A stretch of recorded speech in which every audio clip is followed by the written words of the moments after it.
We will establish a new Commission for Countering Extremism as a statutory body to help fight hatred and extremism in the same way as we have fought racism. Because this extremism is every bit as insidious and destructive to our values and our way of life, and we will stop at nothing to defeat it. That's British Prime Minister Theresa May condemning the deadly attack in London that left one person dead and 10 others injured after a man drove into a crowd of Muslims outside of a mosque. The attack follows a string of terror incidents across the UK over the past few months.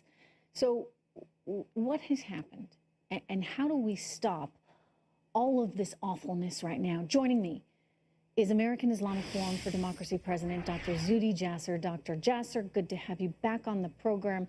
Thank you. Look, we're now seeing this go both ways here. We've seen so many extremists, Islamists, target Christians or people whom they perceive to be Christians, and now you have someone who does not seem to be a member of the Muslim faith being drawn to attacking Muslims, which, you know, I think you've expressed concern about. I know I've expressed concern about when people feel as though their country itself is not protecting them at all, and that there are so many of these incidents happening. What kind of risk do we run? Well, Trish, you know, you and I have talked so much about what Muslims should do, and I think at the end of the day, we not only have to counter these attacks and look at that last step when the militants, when the Islamists become militants, but figure out what it is of our social cohesion, our national cohesion. And just like we Muslims are working on needing to reform, I think the rest of the countries, be it Britain, France, America, need to look at what it is, the most potent weapon that if we're going to operationalize Muslims against Islamists, our greatest weapon is religious freedom.